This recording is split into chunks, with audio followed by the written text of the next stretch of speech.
How would you solve these questions? Anyone? क्या किया इसमें बताइए? इसको सर वैसे देख लिया कि अगर हमने जैसे एक्टिवेशन एनर्जी कम है और उसका हम टेम्परेचर बढ़ा रहे हैं तो वो ओवरऑल वैल्यू कम हो जाएगी उसकी, किसकी? ये के की। के की वैल्यू कम हो जाएगी। हाँ, देखो के का जो फॉर्मूला है we know that K is equal to A E to the power minus ये upon R T. Now we have two first order reactions, ठीक है, are initially having equal rate at particular temperature, ठीक है, rate equal है दोनों का, first order है दोनों और दोनों की रेट इक्वल है, तो उसके दो रीजन हो सकते हैं, तो रेट कांस्टेंट इक्वल हो, और रेट कांस्टेंट के साथ साथ कंसंट्रेशन भी इक्वल हो, ऐसा हो सकता है। खैर देखते हैं, जो भी है उसके हिसाब से हम देखेंगे। Anyway, temperature of both the reaction is increased by same amount. Calculate rate of which reaction will increase by greater amount. Okay. Reaction with low EA और high EA. Okay. ठीक है, दो रिएक्शंस हैं, दोनों की रेट इक्वल है, मतलब इसका कंसंट्रेशन कुछ इक्वल होगा। रेट की इक्वेशन होती है आपकी के इंटू कंसंट्रेशन, ठीक है। दो रिएक्शन है, rate one and rate of second reaction, के इंटू बी मान लो उसका कंसंट्रेशन। अब इसका मतलब ये है कि K1 और K2 किसी भी तरह से कंपनसेट होके उन्होंने रेट को इक्वेट कर रखा है। अब क्या करेंगे, कैसे करेंगे इसको? अब एक की एक्टिवेशन एनर्जी कम है, एक की एक्टिवेशन एनर्जी ज्यादा है, ठीक है, तो किसकी रेट बढ़ेगी? Temperature of both the reactions increase by same amount. अब देखो, अगर सेम अमाउंट से इंक्रीज करोगे, मान लो इसका रेट कांस्टेंट K1 था, दूसरे का रेट कांस्टेंट K2 है, राइट, तो अभी हम कंसंट्रेशन तो चेंज कर नहीं रहे, हम क्या चेंज कर रहे हैं? सिर्फ temperature. So if we change only temperature and that too with same amount, not with in same ratio but same amount, तो सेम अमाउंट जैसे मान लो कि मैंने क्या कर दिया कि a into e to the power, इसको मान लेते हैं E1 और इसको मान लेते हैं E2 अपॉन आर, T+10 इसका भी मान लेते हैं और T+10 इसमें भी मान लेते हैं कि इंक्रीज हो। अब बताओ कि जिसका लो ये है, इसका मान लेते हैं ये लो है, E1 is less than E2, तो जिसका ये लो है, देखो ये क्वांटिटी तो सेम हो गई दोनों के लिए, क्योंकि टेम्परेचर भी इक्वल अमाउंट से बढ़ा दिया दोनों का, तो ये क्वांटिटी दोनों ही रिएक्शंस के लिए सेम होगी। R इंटू T+10 मैंने मान लिया कि मान लो 10 डिग्री सेल्सियस हमने टेम्परेचर बढ़ा दिया। अब इन दोनों में बताओ, अगर ये छोटा है तो ओवरऑल क्वांटिटी ये छोटी होगी कि नहीं होगी, बताओ। हाँ बोलो, अगर ये क्वांटिटी छोटी होगी तो ये ओवरऑल ये क्वांटिटी बड़ी होगी क्या? Yes sir. अगर ये क्वांटिटी बड़ी होगी तो के बड़ा होगा। जी सर। और अगर के बड़ा होगा तो रेट भी ज्यादा होगी। हाँ जी। इसकी रेट ज्यादा होगी, तो वन विथ लो ये वैल्यू, ठीक है। और प्रैक्टिकली भी आप सोच सकते हो, ग्राफ अगर आप इसका प्लॉट करो, ये है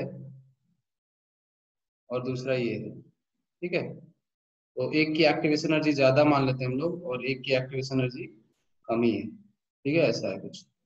और तुमने दोनों का टेम्परेचर इक्वल, पहले इक्वल टेम्परेचर पे थे मान लो कुछ भी, दोनों का टेम्परेचर T था पहले, अब दोनों का टेम्परेचर इक्वल अमाउंट से बढ़ाया, तो इसका टेम्परेचर बढ़ा दिया मान लो आपने इतना और इसका टेम्परेचर बढ़ा दिया इतना, सेम इक्वल अमाउंट से, तो इसको अभी भी एक्टिवेशन तक पहुंचने के लिए इतना गैप जाना है ना, तब जाके वो प्रोडक्ट फॉर्म कर पाएंगे वो मॉलिक्यूल्स, और इसको प्रोडक्ट फॉर्म करने के लिए सिर्फ इतना ही गैप को फिल करना है, इतना ही। समझ पा रहे इस बात को? तो अगर इसको इतना ही गैप को फिल करना है तो इसके पास ज्यादा मॉलिक्यूल होंगे जो ये काम कर सकते हैं, समझ रहे हो? तो अगर ज्यादा मॉलिक्यूल ये काम कर सकते हैं तो ऑब्वियसली इसकी रेट ज्यादा होगी जिसकी एक्टिवेशन एनर्जी कम हो। बोलो क्लियर है तो हाँ बोलो, नहीं है तो फिर मैं वापस समझाऊं। Is there anyone who is not able to understand this? Just tell me कि हाँ सर नहीं समझ में आया। यस सर नहीं आया। नहीं आया, वापस समझते हैं।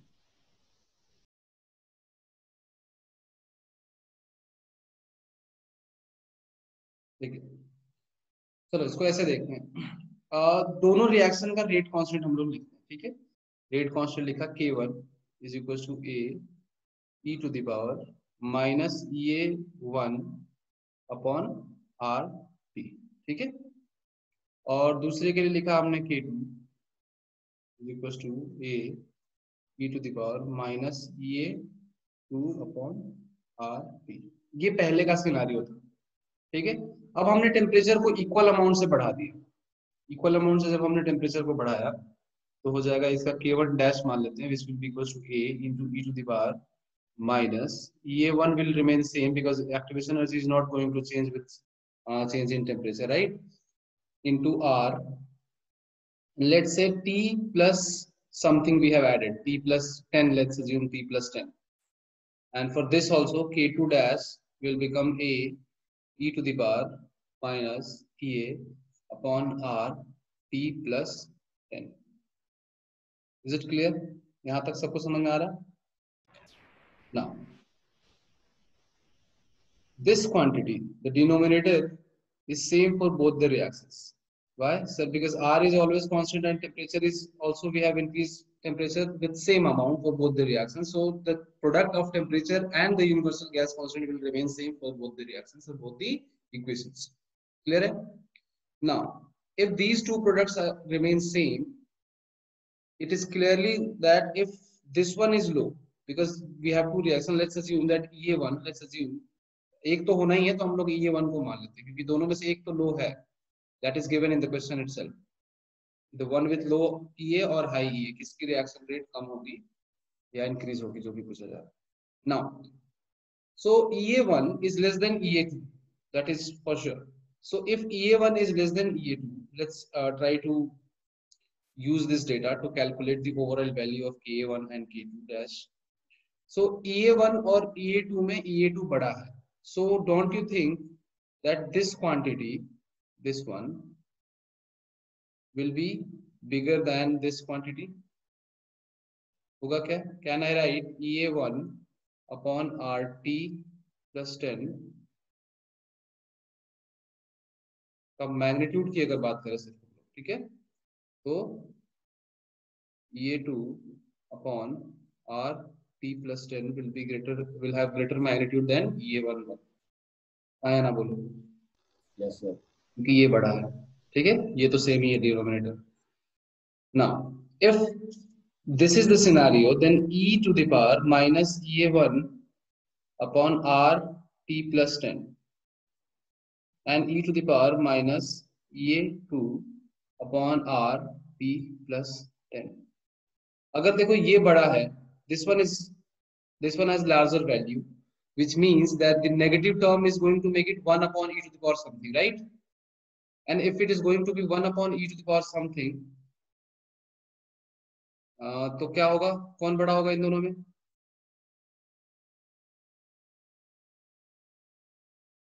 बताइए. तो सर जैसा कि आपने लास्ट क्लास में बताया, इसको ये 1 अपॉन अगर हो जाएगा पॉजिटिव में, तो अगर ये बड़ा है तो ऑब्वियसली इधर ये बड़ा होगा. बोलो. क्योंकि अब नेगेटिव है ना, मैग्नीट्यूड जिसका ज्यादा हो, जैसे मान लेते हैं कि एक है e टू द पावर -5 और एक है e टू द पावर -6, तो इन दोनों में कौन बड़ा है? e to the power -5. -5. क्यों सर? क्योंकि ये 1 upon e to the power 5 है और ये 1 upon e to the power 6 है ना? Same goes for this also. Here we have EA upon RT plus 10, and so EA1 upon RT T plus 10 is greater less than EA2 upon RT plus 10. So if magnitude of EA1 upon RT to the power T plus 10 is less, so value of e to the power minus EA1 upon RT plus 10 will be greater than the value of e to the power minus EA2 upon RT plus 10. तो अगर ऐसा है तो इसका मतलब ये clear हो गया कि this means that K1 dash is greater than K2 dash, which means that the one with low activation energy, will have more increase in rate of reaction than the one with high activation energy. Increase will be there for both of them, but the one with low activation energy will have more increase than the one with high activation energy if we increase the temperature with same amount. Clear है? Yes sir. तो उसी बात को मैं बोल रहा था कि the same phenomena you can also understand by using graphical method. Graphical method means the one in which we use activation energy or energy of the reaction. Like let's say on this axis we have energy, and on this axis we have progress of reaction. So let's say that the first reaction started something like this, okay, and the second one, because second one has higher activation energy, so let's say that both started with same temperature initially, but this has a graph of like this. तो आप देख सकते हो कि अगर if we increase temperature with equal amount, so if we increase temperature with equal amount means that if initially they were at T temperature, both were because initially having equal rate of particular temperature, so temperature initially fixed. So let's say initial both of them are at same temperature, which is T. Now we have increased 10 unit in temperature, so this becomes T plus 10, and this also becomes T plus 10. Now out of these two values, now we have to travel to the top in order to form a product, which is called activation energy. So in order to form a product, the one with higher activation energy will have to travel this much of distance, right? And the one with lower activation energy will have to travel only this much of distance. So what I'm trying to say is, see, in any chemical reaction, we already know that not all reactant molecules are going to get converted into a product. So the one which can pass this minimum energy barrier with proper orientation only be able to form products, that we already know. So first of all, they have to pass this barrier. तो अगर जिसमें मान लो कि सबके लिए बहुत बड़ा barrier है, सबके लिए कट ऑफ बहुत ज्यादा है एक एग्जाम में, मतलब आपको 300 मार्क्स लाओगे तो ही आपका सिलेक्शन होगा, और एक एग्जाम में जिसमें आपको 20 मार्क्स ला के भी सिलेक्शन हो जाता है, तो किस एग्जाम में ज्यादा लोग सेलेक्ट होने के चांसेस हैं? 20 मार्क्स 20 मार्क्स वाले में. तो same goes for the reaction as well. The one with higher activation energy, मतलब एक्टिवेशन एनर्जी क्या है? मिनिमम कट ऑफ है पास करने के लिए, मिनिमम कट ऑफ है प्रोडक्ट फॉर्म करने के लिए. तो जिसकी एक्टिवेशन एनर्जी कम होगी उसमें ज्यादा लोग अगर पास हो रहे हैं, अगर ज्यादा जिसमें कट ऑफ कम है अगर उसमें ज्यादा लोग पास हो रहे हैं, तो रेट उसकी ज्यादा हुई ना, क्योंकि more number of people are getting selected per unit year. ठीक है, तो इसका मतलब ये होगा उसकी रेट ज्यादा होगी. सर हाँ सर, मैंने पढ़ा था कल कि अगर 10 डिग्री टेम्परेचर बढ़ता है तो 2 टाइम्स हो जाता है रेट. वो थ्योरेटिकल कॉन्सेप्ट है, वो उसमें उसकी एक्यूरेसी उतनी नहीं है. मैं समझ गया तुम क्या बात कर रहे हो. That's the reason why we don't have that part in our syllabus. Generally, it has found that if we increase temperature by 10, with each 10 degree increase in temperature, the rate constant increases twice. ये general observation, it has no observation के basis पे, ये कोई practical वो नहीं है. ठीक है, इसीलिए वो पढ़ना नहीं है अपने को. सर इस पे क्वेश्चन भी थे. मत करो, that's not part of our syllabus. ठीक है, तो टेंशन मत लो. और बोलो. So this part is clear. This question is clear to everyone. Sir board में आएगा तो ग्राफ से सीधा कर सकते हैं इसको? हाँ आराम से ग्राफ से कर लो, लेकिन ग्राफ को स्टेप बाय स्टेप समझाना पड़ेगा. ऐसे नहीं जैसे मैंने ड्रॉ कर दिया ऐसे थोड़ी करोगे. ठीक है, ग्राफ को स्टेप बाय स्टेप समझाना पड़ेगा अच्छे से. जो मैं बोल रहा हूँ इतनी सारी चीजें वो आपको समझाना पड़ेगा. लेट्स इनिशियल ग्राफ ड्रॉ करो, फिर विथ इंक्रीज इन टेम्परेचर उसको उसके पैरेलल करो. दोनों जैसे E1 का ग्राफ एक साथ करो. T1 टेम्परेचर पे, फिर टेम्परेचर इंक्रीज करने पे कहाँ जाएगा, फिर E2 का करो, फिर दोनों के गैप को दिखाओ कि इसमें गैप बढ़ गया, इसमें गैप इतना रह गया, तो इसकी रेट ज्यादा होगी, इसके समझ रहे हो. तो ऐसे दिखाना. It's better that you use the mathematical method, क्योंकि वो दिखेगा. सर यस, ये एनर्जी प्रोफाइल वाला और मैक्सवेल वाला अगर साथ में बनाएंगे तो ज्यादा अच्छा नहीं हो जाएगा? बना लो, तुम्हारी मर्जी है. नहीं सर, वो दिख जाएगा ना कि इसके ऊपर से निकल रहा है, नीचे से ज्यादा ऊपर से निकलेगा ज्यादा रेट, ज्यादा नीचे से आएगा तो कम रेट. बट मैक्सवेल रेट को नहीं बताता ना सर. मैक्सवेल तो काइनेटिक एनर्जी को एनर्जी बताएगा, वो एनर्जी बताएगा, और ये एक्टिवेशन एनर्जी. अगर वो एनर्जी वाले मॉलिक्यूल्स ज्यादा होंगे एक्टिवेशन एनर्जी से तो ज्यादा मॉलिक्यूल पास कर रहे बिल्कुल। होंगे तो ज्यादा रेट होगी। हाँ बिल्कुल ऐसा कर सकते हो, कोई दिक्कत नहीं। सर वो साथ में बना देंगे तो समझ जाएगा ना एग्जामिनर। बिल्कुल। लेकिन ये जो चेंज वाला क्वेश्चन है ना, उसमें कह रहा हूँ तुमको एक्टिवेशन एनर्जी का चेंज दिखाना पड़ेगा ना दोनों ग्राफ पे, और अगर तुम 4 बना रहे हो तो चारों पे दिखाना पड़ेगा फिर, है ना। सर मतलब एक्टिवेशन एनर्जी आप तो इससे सेम ही कर रहेगी। सकते हो। सेम कैसे रहेगी? दो रिएक्शंस का कंपैरिजन कर रहे हैं ना, तो दोनों की अलग अलग एक्टिवेशन एनर्जी है ना। दो तो बनाने ही पड़ेंगे, टेम्परेचर पे थोड़ी हाँ डिपेंड करेगी। हाँ, तो टेम्परेचर को चेंज करोगे तो वो भी तो दिखाओगे ना, जैसे इसमें मैंने दिखा दिया यहाँ पे। लेकिन रिएक्शन यहाँ से स्टार्ट नहीं होगी ना, जब टेम्परेचर चेंज करोगे तो फिर उसका ग्राफ कुछ ऐसा हो जाएगा ना सर, क्योंकि तुमने टेम्परेचर बढ़ा दिया है, रिएक्शंस का एनर्जी बढ़ा दी है, रिएक्टेंट्स की इनिशियली सबकी एनर्जी बढ़ा दी ना, फिर तुमने टेम्परेचर बढ़ा दिया। नहीं समझे? Yes sir. सबका बढ़ गया ना। तो कर सकते हो ग्राफ से, कोई दिक्कत नहीं है। 4 ग्राफ बनाओ अलग अलग, कोई दिक्कत नहीं, टाइम कम ही लगेगा ग्राफ में मेरे ख्याल से इसके रिस्पेक्ट में। 4 ग्राफ बनाओ, आराम से कर सकते हो, कोई दिक्कत नहीं। बट मेक श्योर कि you explain, because once you draw graph it is more easily, examiner can detect the errors in graph more easily than in any theoretical concept or any mathematical equation. तो इसलिए graph बनाते time ये भी ध्यान रखना होता है कि कोई गलती ना करो, ठीक है, क्योंकि एग्जामिनर को क्लियरली दिख जाएगा, उसमें कोई भी एरर होगा तो साफ साफ दिख जाएगा। अच्छी बात है ग्राफ बनाना, but you also have to be careful. Next question, किसने किसने किया है क्वेश्चन? किसने किसने नहीं किया पहले तो ये बताओ। सबने कर लिया है?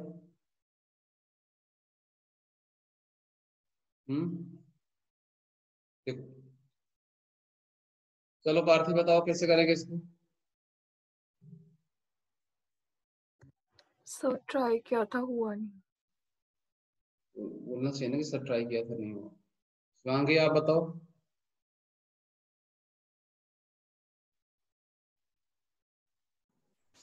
नहीं।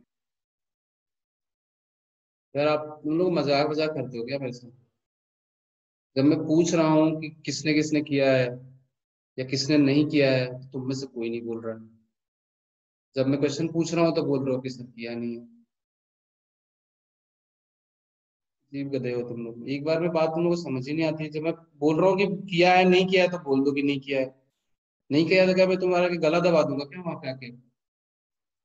बताऊंगा मैं वापस से, वही काम करूंगा मैं। तो जब मैं बोल रहा हूँ तो ऑनेस्टली बोल दो कि नहीं किया सर।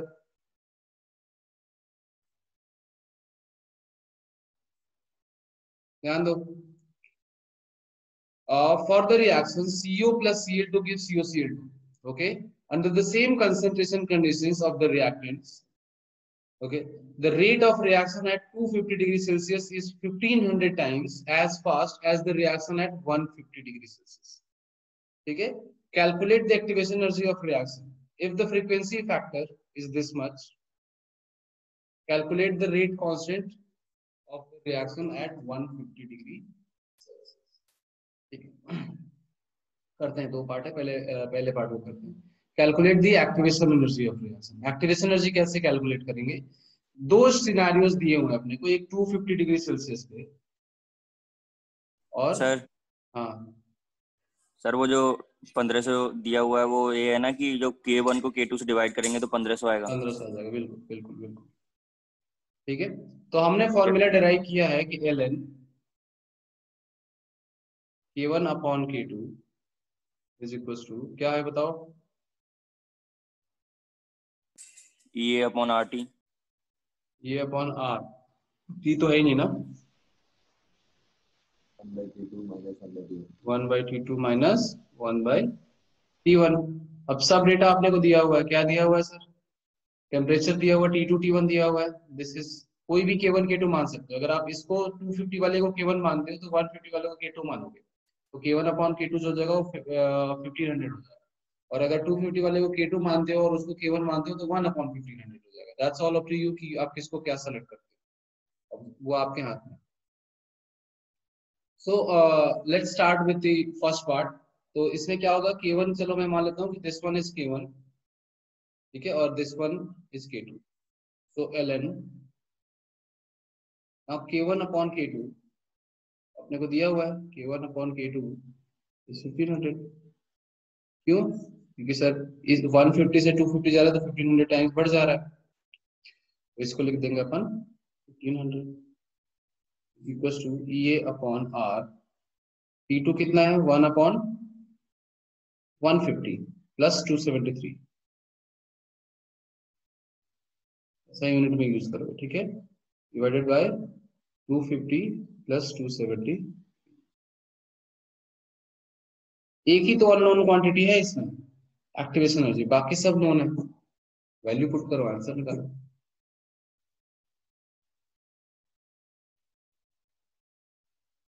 बोलो, निकाल सकते हो? Yes sir. अब दूसरा पार्ट क्या है?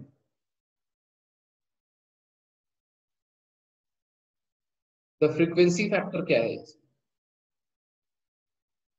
सर ए है, ठीक है। अरेनस इक्वेशन, अरेनस कांस्टेंट क्या रिप्रेजेंट करता है हमें? ओरिएंटेशन फैक्टर और फ्रीक्वेंसी फैक्टर की, उस ओरिएंटेशन से उस फ्रीक्वेंसी से वो कोलाइड करने चाहिए। तो इसको पुट करो, ये भी निकल जाएगा। तो क्या है,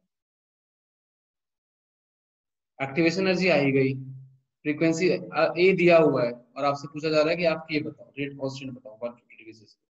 तो वन एक्टिवेशन एनर्जी तो चेंज होगी नहीं टेम्परेचर से, तो जो एक्टिवेशन एनर्जी आ गई वो आ गई, ठीक है।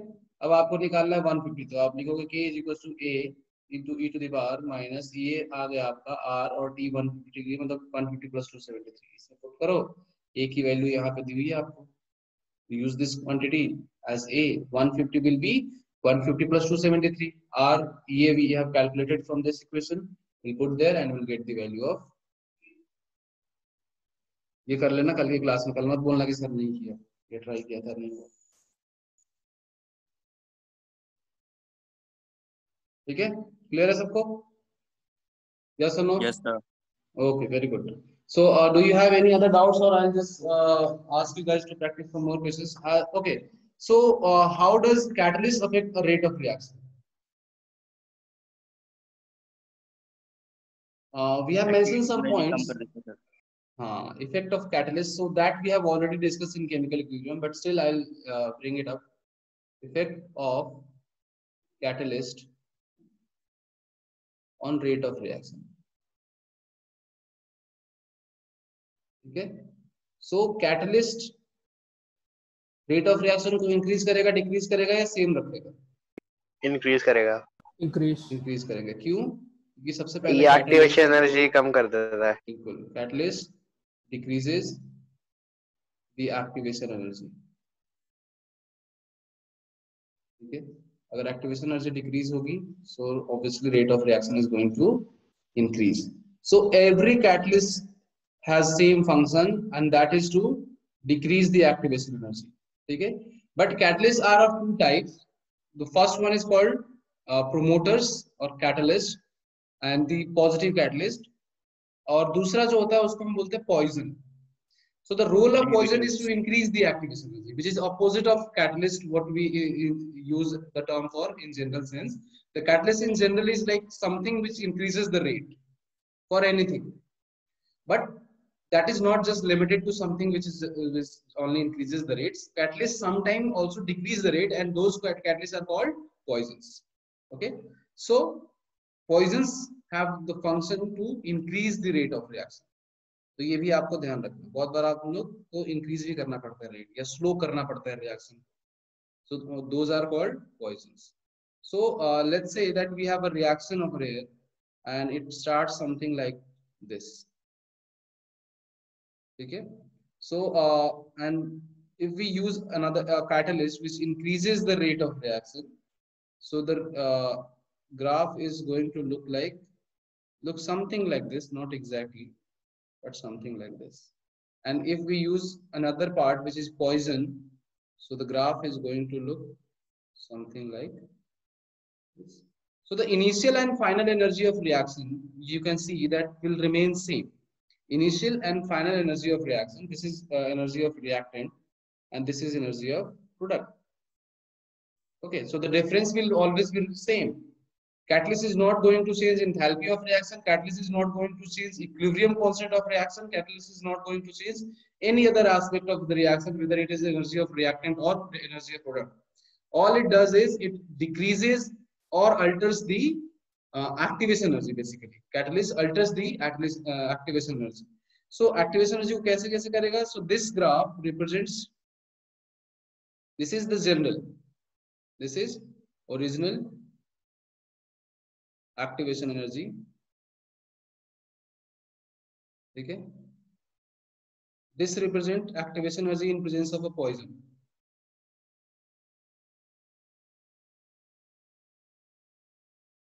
इन प्रेजेंस ऑफ, सर ये एक्टिवेशन एनर्जी कम कैसे करता है? and this represents activation energy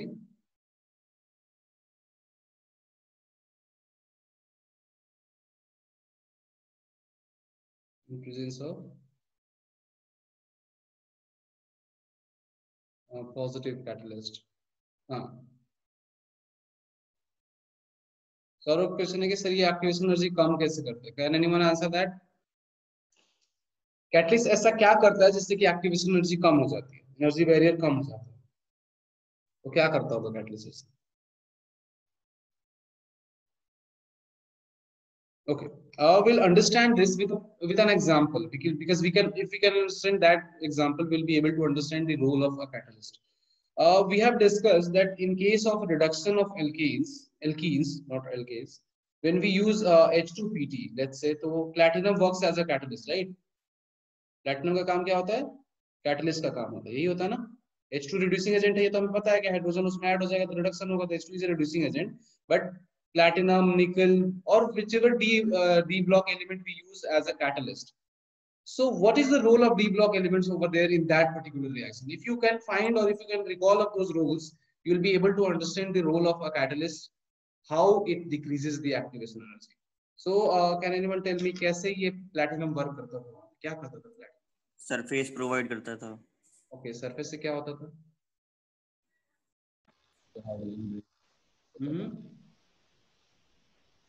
hydrogen break हो जाता हाइड्रोजन के बॉन्ड को वीक करता था, बिल्कुल सही. So the catalyst जो है, so any catalyst in any chemical reaction, if it is a catalyst, so decreasing activation energy means that it provides a path to the reactant or to the overall reaction in and that path is basically to decrease the energy required to break some bonds, or to decrease the energy required to change something into the reaction. Basically catalyst ho gaye hum. So we teachers are catalysts. You are preparing for some examination, okay?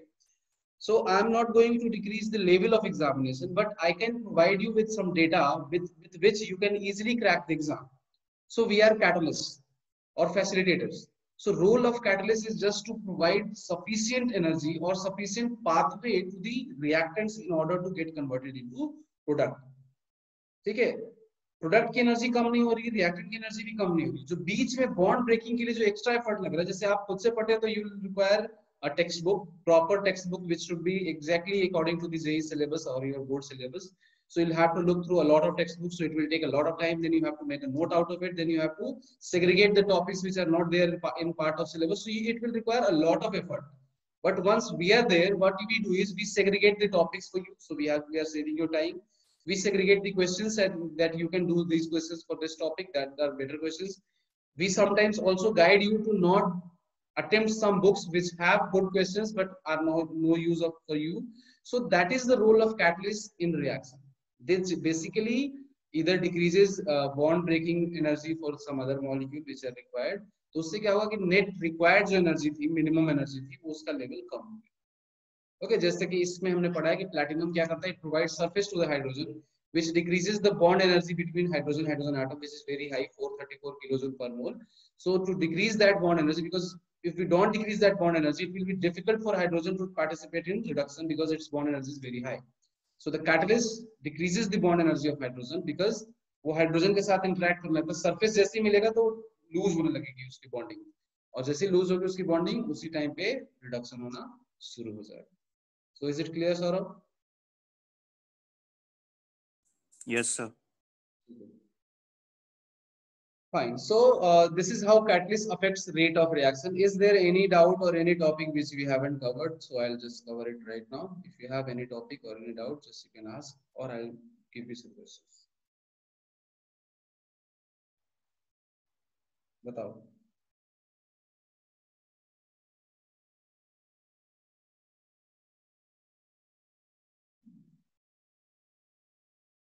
कोई बता सकता है? Okay then, we'll do some questions. I think some good questions is really necessary.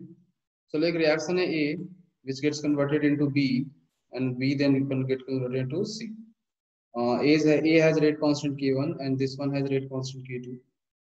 If the rate of formation of B is said to be 0, then concentration of B is given by. If rate of formation of B, okay, is said to be 0,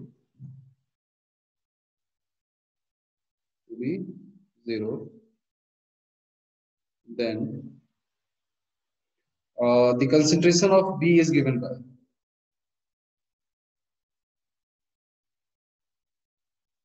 B is given by.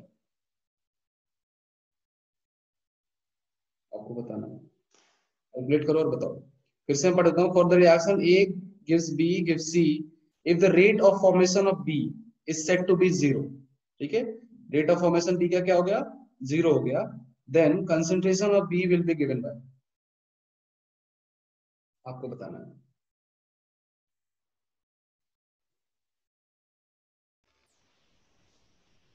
और उसका मतलब हो गया कि B form ही नहीं हो रहा। नहीं, उस मोमेंट पे जब बी का फॉर्म होना एकदम 0 हो गया, मतलब बी जितना फॉर्म होना था हो गया, अब जितना या तो बी फॉर्म हो रहा है तो सी में डायरेक्टली कन्वर्ट हो जाता है सेम अमाउंट, या फिर बी फॉर्म ही नहीं हो रहा, कुछ भी हो सकता है। So rate of formation of B is not like कि बी 0 फॉर्म हो रहा है, कुछ फॉर्म हो गया उसके बाद वो स्लो हो गया, ये 0 हो गया, समझ रहे हो? ठीक है सर। तो बी कैसे, क्या क्या एक्सप्रेशन होगा? और भी क्वेश्चंस देखता हूं मैं।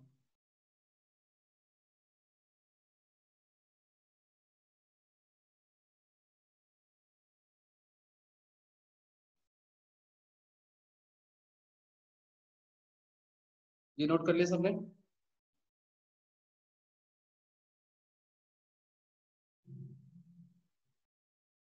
चेंज करो slide, because I have to write some other questions as well. Yes, sir. Okay then.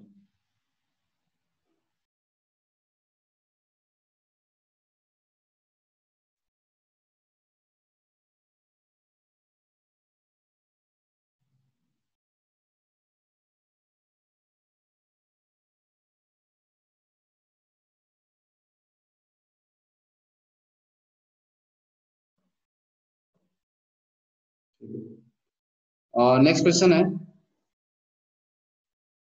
इसमें आपको दिया हुआ है, बहुत सी चीजें दी हुई है, बहुत सी चीजें आपसे पूछी जा रही है। क्या है, आपको दिया हुआ कंसंट्रेशन ऑफ रिएक्टेंट ए, एक रिएक्टेंट ए की कंसंट्रेशन दी हुई है, रिएक्टेंट बी की कंसंट्रेशन दी हुई है अपने को, that is in mole litre inverse, obviously molarity दी हुई है, and initial rate is also given. ये डेटा आपने को गिवन है क्वेश्चन में, क्या क्या दिया है वो भी मैं लिख देता हूँ यहाँ पे। So the rate concentration of A is initially first time it's 0.05, then 0.10, then 0.20, and concentration of B is 0.05, then 0.05, and then 0.10, and that rate, initial rate in first scenario it is 0.045, in second scenario it is 0.090, in third scenario it's 0.72. You have to find the rate law. Rate law मतलब rate is equal to के into something लिखते हैं, वो आपको बताना है इस reaction के लिए। हाँ, इसकी यूनिट दी हुई है अपने को, मोल litre inverse second inverse, mole litre inverse. Another question. Okay, so we have two questions lined up. First one is this, second one is this. पहले आप पहला करो फिर दूसरा।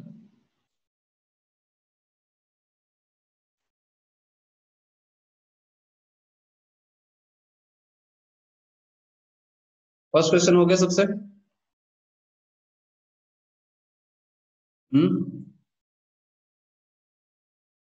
Okay, don't worry, I do it, but आपको इसमें mathematically सोचना है इसमें, because this chemical kinetics, and I have already mentioned you guys again and again that you have to apply mathematics in order to solve these problems, and it's not difficult to do that.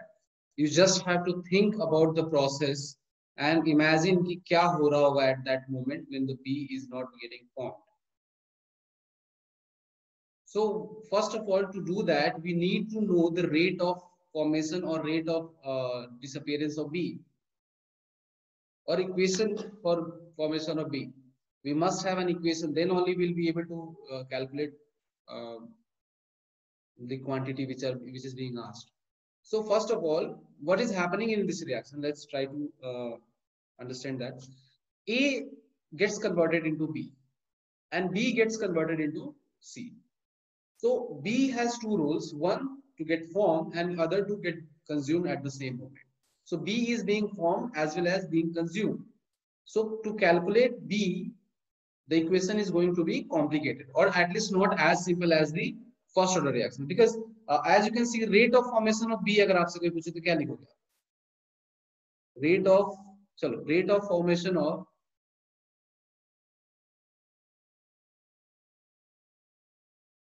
B अगर आपसे कोई पूछे, और मान लो कि उस moment के लिए मैं आपको एक अपॉर्चुनिटी दे देता हूँ कि आपको मैंने बोल दिया कि मान लो कि C है ही नहीं, सिर्फ ये रिएक्शन यहीं तक, ठीक है? तो how will you write rate of formation of B? बताइए।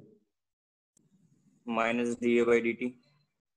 Minus D A by D T, बिल्कुल सही। रेट ऑफ फॉर्मेशन जो हो जाएगा बी सर का, फॉर्मेशन में से जो बाहर जा रहा है वो माइनस कर देंगे, D A by D T.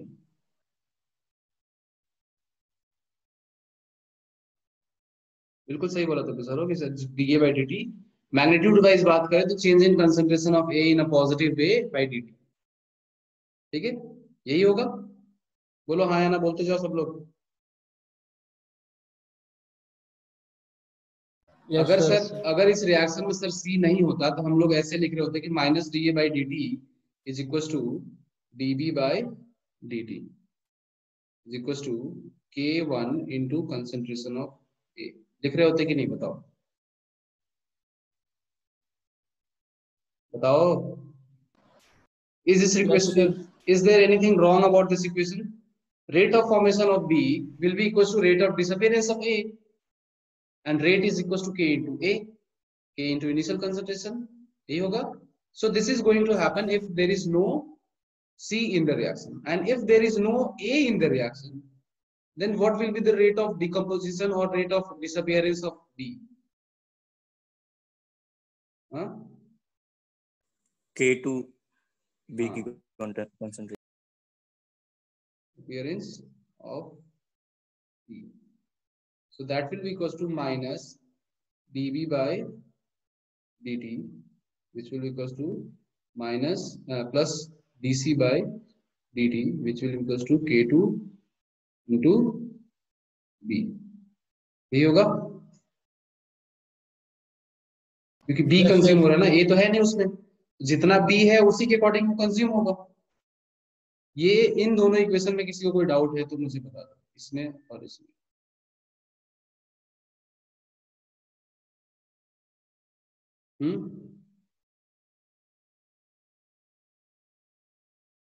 ये है if C is not involved, और ये मैंने इसलिए लिखा है ताकि आपको समझ में आए, and when A is not involved। किसी को इस पार्ट में डाउट है तो प्लीज मुझे बता दीजिए कि सर ये वाला पार्ट नहीं समझ में आया। बिल्कुल, अगर नहीं है तो फिर मैं आगे का पार्ट समझूंगा। So collectively, if all three are present, then on the one hand, B is going to be formed with a rate K into A, and on the other hand, it is getting consumed with a rate K2 into B. Yes or no? yes sir। So net जो change होगा B में, net change in concentration of B, तो मैंने अब dB by dt लिखता हूं मैं इसको, actual dB by dB upon dt. Can I write it K1 into A minus K2 into B? इस रेट से ये फॉर्म हो रहा है और इस रेट से ये कंज्यूम हो रहा है, तो नेट दोनों का डिफरेंस बच जाएगा वहां पे, बोलो। सी, एक साइड से वो फॉर्म हो रहा है, दूसरी साइड से वो कंज्यूम हो रहा है। फॉर्म होने की रेट x है, कंज्यूम होने की रेट y है, तो नेट रेट क्या होगी उसकी? x minus y. Yes sir. तो ये देखो, ये फॉर्म होने की रेट है इसकी, ये देखो यहाँ पे फॉर्म होने की रेट है K1 इंटू ए, और कंज्यूम होने की रेट है K2 इंटू बी। तो नेट रेट क्या होगी? कितनी रेट से फॉर्म हो रहा है माइनस कितनी रेट से कंज्यूम हो रहा है। K1 into A minus K2 into B will be actual dB by dt. ये जो dB by dt है ये एक्चुअल है, बाकी सब हमने पार्शियल लिखा है। पार्शियल एज इन हमने सिर्फ उसके किसी फ्रैक्शन ऑफ पार्ट पे हम बात कर रहे हैं, उसी की हम बात कर रहे हैं। तो ये इसको आप डैश लिख सकते हो, because this is partial, this is not actual. ठीक है, ऐसे करके, क्योंकि हम हाफ हाफ करके उसको सेग्रीगेट कर। तो ये होगा कि नहीं होगा ये बताओ, इसमें किसी को डाउट है क्या?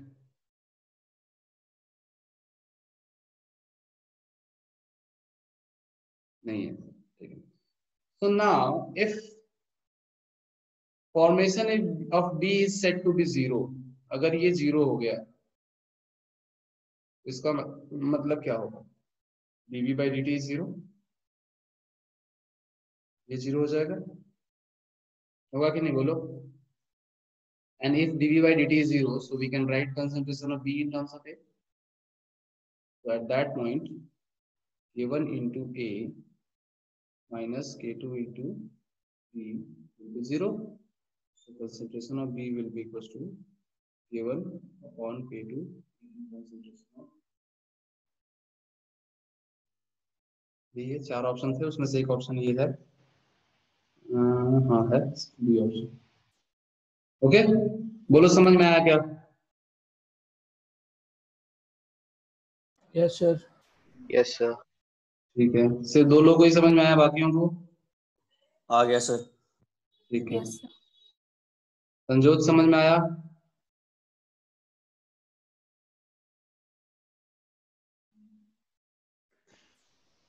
यस सर, आ गया सर।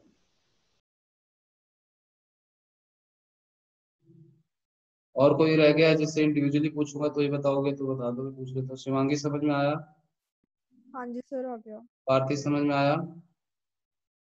Yes sir. जय समझ में आया? जय नींद आ गई? जैस्मिन समझ में आया? Yes sir. ओके, गुरनूर को तो आ ही गया। गीतेंद्र? Yes sir. ठीक है। अमितोज आपको समझ में आया? Yes sir. बस एक ही आदमी है जिसको समझ में नहीं आया, जय। तो जय को अपन, हाँ जय बोलने का चांस दे रहा हूँ मैं, सेकंड बोलो, फिर मत बोलना कि सर मेरी आवाज ही हो गई थी तो वो हो गया था।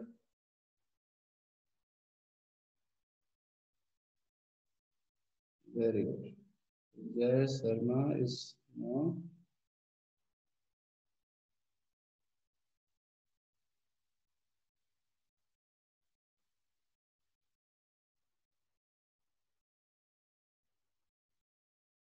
Jay, you still have time to text me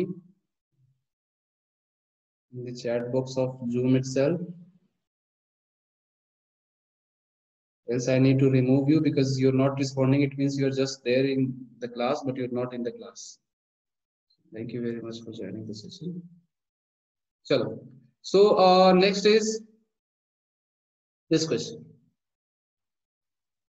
This question. Now इस question में क्या है, ध्यान से समझेंगे। We have different concentrations at different moment, and based on those concentrations we have rate of reaction given in the third column, and we have to find out the rate law, और कैसे हम rate लिखेंगे, या in simple terms we have to find out order with respect to A and B. If we are able to do that, we'll be able to find everything in this reaction. तो बहुत simple method है, बहुत simple technique है। कैसे करते हैं हम लोग इसको? Sir, will take ratio of all the concentration at different instants. First of all, sir, we'll assume that a rate of reaction. If we don't know, then we'll assume that rate of reaction is equals to K into A to the power X into B to the power Y. ठीक है? अनंत सही हो सकता है, देखते हैं क्या बोल रहे हो आप। सर ए के रिस्पेक्ट में 1 है। ठीक है, सही बात है, बिल्कुल सही है। और बी के रिस्पेक्ट में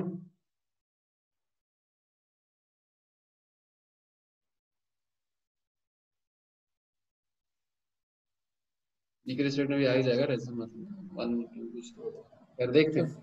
फ्रैक्शन हो रहा है, सॉल्व करना पड़ेगा। कोई नहीं, फ्रैक्शन में भी आ सकता है, ऑर्डर तो कुछ भी हो सकता है, ये तो खास बात है order. Anyway, so we'll use both the equations to derive expressions. So first of all, मैं तो समझा रहा हूँ, प्रोसेस में आपको समझा दूं, जैसे बोर्ड में अगर ये क्वेश्चन आता है तो कैसे करोगे। So first of all, we'll assume that rate of reaction is this. और बोर्ड में इसको कैसे लिखते हैं फिर हम लोग, कि बोर्ड में कुछ नहीं करना है, इसको इसी चीज को आपको ऐसे लिखना है कि where x is order with respect to A and y is order with respect to B. A represents concentration of A at any moment. B represents concentration of B at any moment. ठीक है? उसके बाद लिखो K is a rate constant. Now, using first and second row,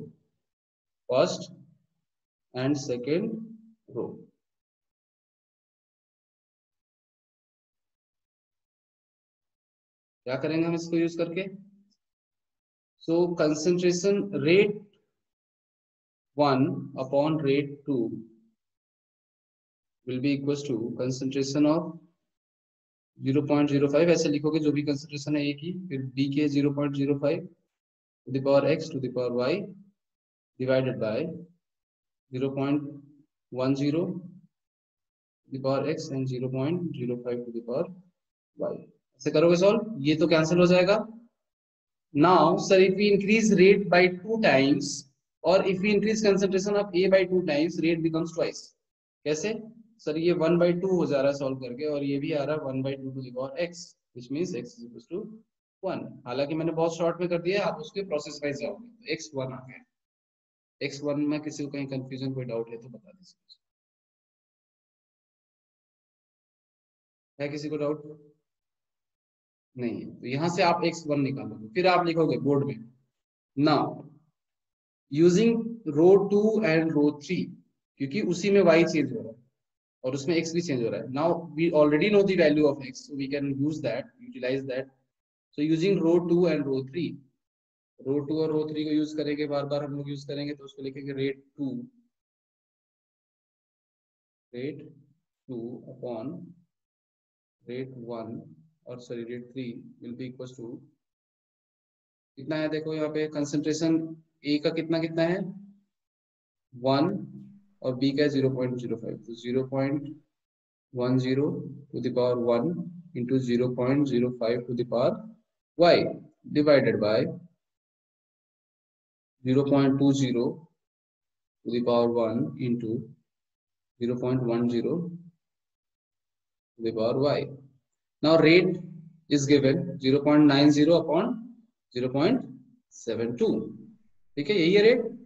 yes sir. इसको लिख लेंगे 0.09 on 0.72 equals to 1/2 into 1/2 to the power y. लिख सकते हैं? Yes sir. अब ये कितना होगा? 1/8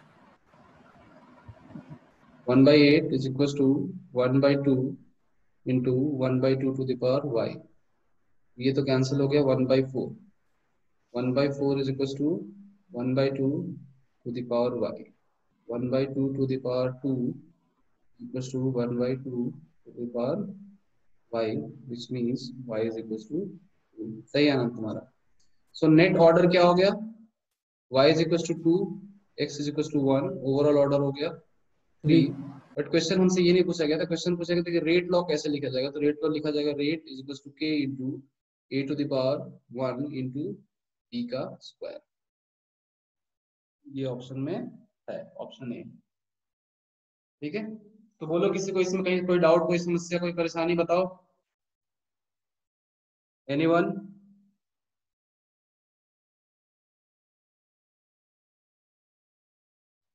Anyone? No. Next question. We'll have to practice a lot of questions in order to grasp the concept. From tomorrow onwards, I'll start coordination chemistry. Okay? तो जितने भी क्वेश्चंस हैं आज के आज जाके घर पे बैठ के कर लो। ठीक है, जितने भी क्वेश्चंस है केमिकल काइनेटिक्स से कर लो। तो जैसे एक लास्ट क्वेश्चन कराया था मैं, फटाक से इसको देख लो। ये जितने भी क्वेश्चंस मैंने कराए ये सारे जेईई मेंस के क्वेश्चन थे अभी। तो आप जाके देखोगे प्रीवियस ईयर क्वेश्चन तो आपको मिल जाएंगे क्वेश्चंस, और ऐसे ही क्वेश्चन आते हैं। ठीक है, बोर्ड में भी ये वाला क्वेश्चन तो बोर्ड में भी आएगा और ये वाला क्वेश्चन जेईई मेंस में भी आएगा। Same pattern, same concept, same ideology, कुछ चेंज नहीं होगा। ठीक है, बस जेईई मेंस में आपके पास अपॉर्चुनिटी होगी कि आप डायरेक्ट टेबल देख के अगर कर सकते हैं कैलकुलेट, दिमाग में कर लो, क्योंकि वहां मार्क करना सिर्फ अपने को, और बोर्ड में आपको स्टेप वाइज जाना पड़ेगा। मैं प्रेफर यही करूंगा कि आप स्टेप वाइज ही जाओ जेईई में भी, ताकि गलती होने का चांसेस कम हो जाए। ठीक है, और नहीं तो जो ऑप्शंस दिए हुए चार ऑप्शन, चारों ऑप्शन में ये वैल्यू देख के डाल के देख लो कि कौन से ऑप्शन में चारों वैल्यूज, हर वैल्यूज को सेटिस्फाई कर रहा है, कौन सा ऑप्शन है इनमें से। वैसे भी कर सकते हो। तो वहां पे आपके पास बहुत सारे ऑप्शंस होते हैं जेई में, लेकिन बोर्ड में आपके पास एक ही तरीका होता है, तो प्रोसेस तो वैसे चलना। वैसे ये भी रिएक्शन है, ये बोर्ड में नहीं आएगा लेकिन जेई मेंस में आएगा, तो इसको ऐसे करना है। कोई भी सीक्वेंशियल इस तरह के रिएक्शन को हम बोलते हैं सीक्वेंशियल रिएक्शन, एक के बाद एक। पैरेलल का मैंने कल बताया था, सौरभ ने पूछा था डाउट। तो सीक्वेंशियल ये हो गया। सीक्वेंशियल में क्या होता है कि 1 by 1 बीच वाला जो होगा वो कंज्यूम भी होगा और फॉर्म भी होगा, तो उसकी रेट हमेशा ऐसे लिखी जाएगी। उस हिसाब से इक्वेशन सॉल्व करना पड़ेगा। Rest everything is mathematics. So tomorrow I'll start coordination chemistry, which is part of inorganic chemistry, and in your book I think it is last chapter. ठीक है, coordination chemistry उस हिसाब से कर लेना, पढ़ के आना कल। तो फर्स्ट ग्राफ दिया गया है ln r वर्सेस टाइम का, ऐसा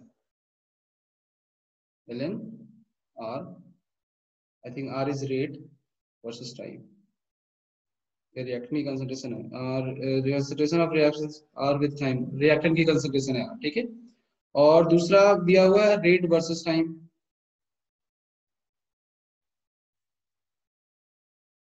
वो भी ऐसा है। तो आपसे पूछा जा रहा है कि रिएक्शन 1 और 2 का ऑर्डर बताइए। बताइए ऑर्डर ऑफ रिएक्शन 1 एंड 2।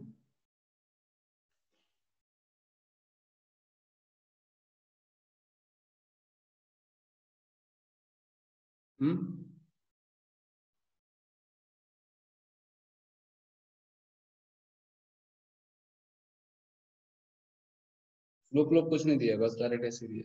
पहला 0 है। पहला 0 है, कैसे सर? वो इक्वेशन से पता है। ये देखते हैं क्या इक्वेशन है।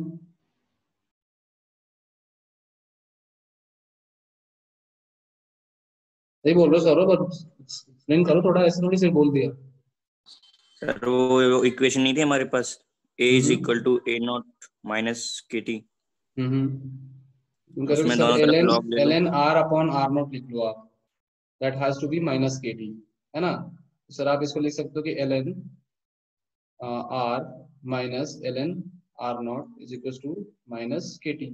सर इसको और आप सिंप्लीफाई कर लो, तो आप लिख लो ln r is equal to minus kt plus ln r not. तो ये r नॉट ये तो कांस्टेंट है, ये तो y इंटरसेप्ट ये दिया ही है यहाँ पे। ठीक है, और माइनस के साथ इसका स्लोप होगा टाइम के साथ, माइनस के स्लोप है, ln r है। तो ये कहाँ होता है सर? ये फर्स्ट ऑर्डर रिएक्शन की इक्वेशन। बहुत सही है, ये तुम्हारा फर्स्ट ऑर्डर। इसकी बात सर 0 नहीं था ये? जैसे 0 हो गए, ये 0 में होता है क्या ln वाला? r रेट नहीं है सौरभ, r जो है कंसंट्रेशन है। नहीं बोलो कहाँ गलती कर रहे हो तुम, बताओ। टेंट की क्या आर रिएक्टेंट की कंसंट्रेशन है एट एनी मोमेंट पी। जब भी ऐसा ब्रैकेट यूज करें हम लोग तो कंसंट्रेशन रिप्रेजेंट करता है, ये ध्यान रखना। तो क्लियर है ये सब लोगों को कि ये फर्स्ट ऑर्डर रिएक्शन कैसे है। ये ग्राफ भी मैंने करवाया फर्स्ट ऑर्डर रिएक्शन में, जाके देखो ये ग्राफ मैंने करवाया हुआ है LNR वर्सेस टाइम का। Yes sir. ठीक है, और इस रिएक्शन की बात करते हैं तो सर इस रिएक्शन में concentration directly increases with time. Sir ये कहाँ होता है, तो ये तो सर जीरो ऑर्डर में ही होता है सर, है ना, क्योंकि जीरो ऑर्डर रिएक्शन की इक्वेशन क्या होती है, R is equal to R0 minus ये होता है। अब देख लो जीरो ऑर्डर रिएक्शन की, देखो इक्वेशन जाके करके, A is equal to A0 minus KT, A is equal to A0 minus KT। ठीक है, A0 से स्टार्ट हुआ इंटरसेप्ट इसका, या R0 से इस केस में, और माइनस के साथ स्लोप इसका डिक्रीज हो रहा है, तो ये हो गया जीरो ऑर्डर। ये भी जेईई मेन का क्वेश्चन है, लास्ट ईयर के सारे क्वेश्चन, 2019 के सारे question, all questions are from previous year 2019, और लगातार करवा रहा हूँ मैं सेकंड थर्ड को। तो इसी तरह के क्वेश्चन आएंगे आगे भी। तो आपको देखो दो तरीके हैं मेंस में, तो देखो पहली बात तो ये आपसे उसमें नहीं पूछा जाएगा, बोर्ड में इस तरह के क्वेश्चन नहीं पूछा जाता, ग्राफ ग्राफ बोर्ड वाले ज्यादा मैथमेटिक्स डाल देंगे तो बच्चे कंफ्यूज हो जाएंगे, तो बोर्ड में आपसे नहीं पूछा जाएगा, फिर भी पूछा जाएगा तो आपको पता है कैसे करना है। लेकिन जेईई में अगर आपसे पूछा जाए तो you will have to remember, और you don't need to remember, you just have to start from the beginning कि सर चलो इसको तुम ऐसे लिख लेते कि R LNR is directly proportional to P। ये तो हमें दिख रहा है इस ग्राफ से, है ना, माइनस T ले लो, या फिर मतलब directly proportional but with negative sign, यही है ना, क्योंकि स्लोप डिक्रीज हो रहा है तो स्लोप उसका नेगेटिव है। तो इसको लिख सकते थे तुम LNR is equals to minus any constant C into time plus y intercept वगैरह लिखना, तो तुमको यहाँ से दिख जाता कि सर ये इक्वेशन तो फर्स्ट ऑर्डर की होती है, है ना, क्योंकि उसी में रेट जो होता है वो सॉरी कंसंट्रेशन जो होती है वो इस तरह से डिपेंड करती है। क्लियर है सबको? Yes yes So sir. today your homework is to practice previous year 2019, 2018 and 2017 question from your any book, or you can find that content on internet as well, as you have a lot of time to search, so you can do that. You find 2019, 17, 18 मतलब 16 से लेके 19 के बीच में जितने भी chemical kinetics questions हैं वो complete कर लेना आज के आज। From tomorrow onwards we will start coordination chemistry, so we will not talk about chemical kinetics at all. You have to practice only when there is an exam or when there is a revision test, then only you will practice chemical kinetics from now. So जितना करना है करना। Coordination chemistry में मुझे ये नहीं चाहिए कि सर मैं केमिकल काइनेटिक्स क्वेश्चन कर रहा था या मैं उससे क्वेश्चन कर रहा था। No, your first priority will be chemical kinetics from tomorrow onwards, then sorry, coordination chemistry. So tomorrow I'll start coordination chemistry, then again we'll come back to, so this time what I have planned is will not go like you will complete whole physical chemistry then we'll complete whole inorganic chemistry, because that basically creates chaos, because आप लोग bore हो जाते हो कि ऐसे यार physical chemistry पढ़ रहे थे दिनों से। So this time what I'm going to do is we'll discuss one physical chemistry chapter, then we'll discuss one inorganic chapter, then we'll discuss again one physical chemistry, and so on and so forth, because we'll be in touch with both the parts. Okay, and as far as doubts are concerned, as far as questions are concerned, I'll take a session in evening today, so be prepared for that as well. Probably at the same time 7 PM onwards we'll be scheduling and we'll letting you know. Okay, so thank you very much. और किसी को doubt confusion है तो ठीक है, शाम को doubt session होगा, सबको प्रेजेंट रहना है, अच्छे अच्छे क्वेश्चंस कराऊंगा मैं उसमें, और जो डाउट्स होंगे वो तो कराऊंगा। ठीक है, so everybody needs to be present. Okay. Thank you very much. Thank you, sir. Thank you, sir.